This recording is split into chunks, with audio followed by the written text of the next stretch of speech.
नमस्कार दोस्तों, मेरे चैनल में आप सभी का स्वागत है। तो आज हम एक प्लाज़ो पैंट बनाएंगे, सिंपल प्लाज़ो बनाएंगे। 35 इंच लंबी हमें लेंथ लेनी है प्लाज़ो की। तो ये हमारे पास कपड़ा है रेयॉन का, डबल फोल्ड में हमने इसको रखा है और ये हमारे पास 2.25 मीटर से ज़्यादा कपड़ा है। तो देखिए हम इसको मेज़र कर रहे हैं। डबल फोल्ड में रखा है 39 इंच का मीन्स हो गया 1 मीटर।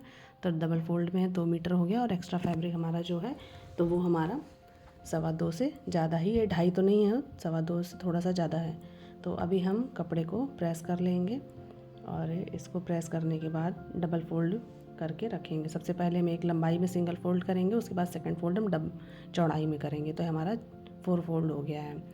तो इसमें हम आगे और पीछे की कटिंग एक साथ करेंगे। तो सबसे पहले ऊपर हमने एक सिंगल लाइन ले ली है, कपड़े को इक्वल कर लिया है और 2 इंच हमने एक नीचे मार्किंग कर दी है। तो ये जो 2 इंच की मार्किंग है ये हमारा पीछे वाले पार्ट के लिए है, जो हमारा पार्ट आगे वाले पार्ट से ऊंचा रहेगा। तो ये हमारा बैक पार्ट की मार्किंग है।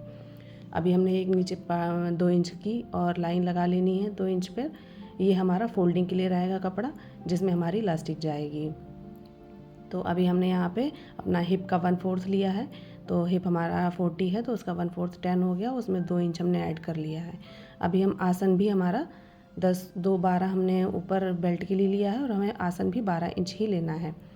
तो अब हमने ये आसन की लाइन लगा दिया है और 2 इंच हमने कर्व के लिए एक्स्ट्रा ले लिया है। अब हम लंबाई के लिए निशान लगा लेते हैं। तो ये जो हमारा नीचे वाला आपको निशान दिख रहा है, यहीं से हम लंबाई का निशान लगाएंगे।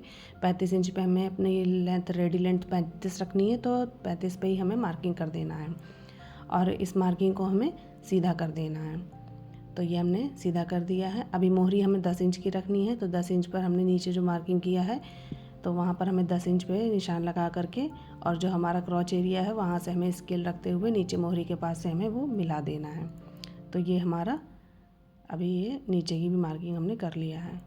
अभी फोल्डिंग के लिए भी हमने नीचे 1.5 इंच पे मार्किंग किया है। अभी हमने ये क्रॉच एरिया में कर्व कर लिया है। तो अभी ये हमारा फ्रंट पार्ट की मार्किंग हो गई है। अभी हम बैक पार्ट की मार्किंग करेंगे। तो आसन के पास से हमें सीधा लाइन लगा देनी है। अब हम ऊपर से भी बैक पार्ट के लिए, जो हमारा ऊंचा है बैक पार्ट, वहाँ पर भी हमें तिरछा मिला देना है फ्रंट आगे के पार्ट से। तो इस तरह से हमें मिलाने के बाद अब हमें बैक पार्ट के लिए क्रॉच एरिया जहाँ से हमारा है आसन का लास्ट पॉइंट, वहाँ से भी हमें 2-2 इंच ले करके ऊपर से भी और मोहरी के पास से भी 2 इंच एक्स्ट्रा लेना है और स्केल की हेल्प से इसको भी हमें मिला देना है। अब यहाँ से भी हम आसन का कर्व, क्रॉच एरिया के पास से कर्व का निशान लगा देंगे। तो ये देखिए हमारा बैक और फ्रंट पार्ट का मार्किंग हो गया है। अभी हम सबसे पहले बैक पार्ट की कटिंग कर लेंगे और नीचे से फोल्डिंग वाला जो एक्स्ट्रा है वहाँ से भी हमें कट लगा के बैक पार्ट हटा देना है। और अभी एक पार्ट हटाया हमने बैक का और ये जो हमारा फ्रंट पार्ट में जो बैक की मार्किंग हो रखी है इसको भी हमें कट करके निकाल देना है। अभी हम इसकी स्टिचिंग करेंगे। तो सबसे पहले हम अपना फ्रंट पार्ट लेंगे और फ्रंट पार्ट लेकर के इसके आसन की सिलाई करेंगे। इसमें एक वीडियो मिस हो गया है, उसमें जो साइड से फोल्डिंग वाला साइड था हमारा कपड़े का, वहाँ से भी हमने कट लगाया है, क्योंकि जब तक हम उसका कट नहीं लगाएंगे तो हमारे दोनों आसन आपस में नहीं जुड़ पाएंगे। तो वो हमने वहाँ से कट लगाया और उसके बाद फ्रंट के दोनों आसन को एक के ऊपर एक रख करके और सिलाई लगा दिया है। अभी इसको हम डबल सिलाई करके पक्का कर देंगे। जो हमारे आसन के पास की फ्रंट और बैक के पार्ट्स होते हैं वहाँ पर हमें डबल सिलाई लगा करके पक्का कर देना है। तो ये हमने इसमें सिलाई लगा करके पक्का कर दिया है। तो ये हमारा देखिए फ्रंट पार्ट जो है उसके आसन ये रेडी हो गए हैं इस तरह से। अभी हमें इसी तरह से बैक पार्ट के आसन की भी सिलाई लगा लेनी है और इसको भी हमें सिलाई लगा करके तैयार कर लेना है। तो ये आसन के अपोजिट साइड जो आपको पार्ट दिख रहा है साइड वाला, ये साइड, ये हमें आसन की सिलाई लगानी है और जो साइड वाला पार्ट दिख रहा है इसी को हमने कट किया था। तो ये हमने आसन की भी सिलाई बैक पार्ट में भी लगा लिया है और इसको भी हमें पक्का ही कर लेना है, दो सिलाई लगा करके। तो ये हमारा हो गया है। बैक पार्ट में भी हमने देखिए सिलाई लगा लिया है। ये हमारा बैक पार्ट हो गया। अभी हमें इसमें 1/2 इंच से भी कम फोल्ड करके सिलाई लगा ली है। तो इस तरह से हम ये इसमें पूरी सिलाई लगा देंगे। तो ये इस तरह से हमें ध्यान से 1/2 इंच से भी कम कपड़ा फोल्ड करना है। ये हम पहले से ही फोल्ड कर लेंगे ताकि जब हम दूसरा सेकंड फोल्ड करेंगे इलास्टिक के लिए तो हमको प्रॉब्लम नहीं होगी। इस तरह से हमें सेकंड फोल्ड करना है, क्योंकि ये कपड़ा हमारा जो है वो थोड़ा बीच से ऊंचा है, बीच से हमारा 2 इंच ऊंचा है, इस तरह से। तो जब हम इसे फ़ोल्ड करेंगे तो थोड़ी सी हमें फ़ोल्ड करने में प्रॉब्लम आएगी। अगर आपसे ये अच्छे से फ़ोल्ड नहीं हो रहा है तो आप इसमें एक प्रेस लगा सकते हैं। इसको प्रेस कर लेंगे तो ये अच्छे से बैठ जाएगा कपड़ा। और इसमें बीच में अगर 1-2 चुन्नटें आती हैं, छोटी छोटी सी प्लेट्स आती हैं, तो उसमें कोई प्रॉब्लम नहीं है। जब इसमें हम इलास्टिक डालते हैं तो ये बिल्कुल ठीक हो जाता है, उसमें कोई भी दिक्कत नहीं आती है।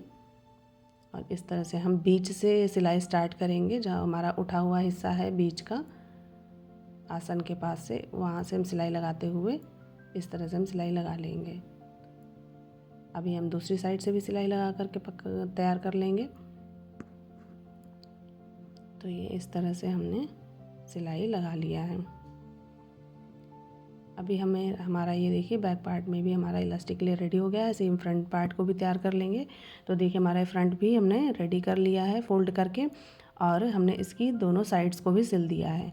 ये देखिए इसको हमने सिल दिया है, और एक साइड हमने इलास्टिक वाला जो है उसको फ़ोल्ड करके बंद कर दिया है, और एक साइड हमने खोल रखा है। तो देखिए हमने किनारे को भी सिल दिया है। ये हमारा रेडी हो गया है, किनारे साइड भी सिल करके। और ये हमारा यहाँ पर बंद हो गया है इलास्टिक के लिए, और एक साइड हमने खोल रखा है। यहीं से हम पूरे कपड़े में इलास्टिक डाल देंगे। तो ये हमारे पास इलास्टिक है। तो हमारी जो कमर है वो 38 इंच है, उसमें हमें 6 इंच कम करना है। 6 इंच हम कम करके इलास्टिक लेंगे। तो ये हमारी इलास्टिक को हम आपको मेज़र करके दिखा रहे हैं। तो देखिए हमारी ये इलास्टिक में हमारा 32 इंच हम लेंगे। 38 में हमने 6 इंच कम करा तो हमारा आया 32 इंच। तो 32 इंच लंबी हम इलास्टिक ले लेंगे, और पूरे पैंट में इसको हम गोलाई में डाल देंगे इस तरह से।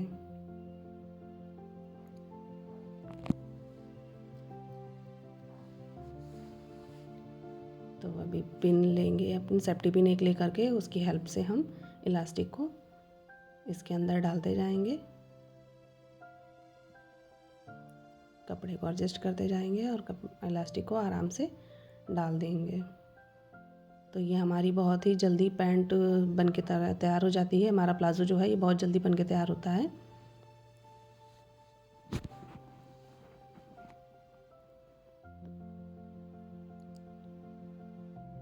तो ये हमने अपनी इलास्टिक डाल लिया है। तो दोनों ये किनारे देखिए लास्ट में आ गए हैं। अभी इनको हम सिल करके पक्का कर लेंगे ताकि हमारी इलास्टिक वापस से पैंट के अंदर ना चली जाए। तो इसलिए इसमें हम सिलाई लगा लेते हैं। अभी देखिए सिलाई लगाने के बाद इसमें हम पक्की सिलाई करके इसी कमर को बंद कर देंगे। तो ये देखिए हमने इसमें इलास्टिक डाल लिया है, और इलास्टिक को चारों तरफ से घुमाते हुए खींचते हुए एक बराबर कर लेंगे। इसके बाद देखिए हमारे दोनों आसन को हम जोड़ रहे हैं। तो देखिए हमारा बैक पार्ट जो है वो 2 इंच ऊपर है, ऊंचा है। अभी हम नीचे से भी इसकी, ये देखिए हमारा ये बिल्कुल बराबर कपड़ा है।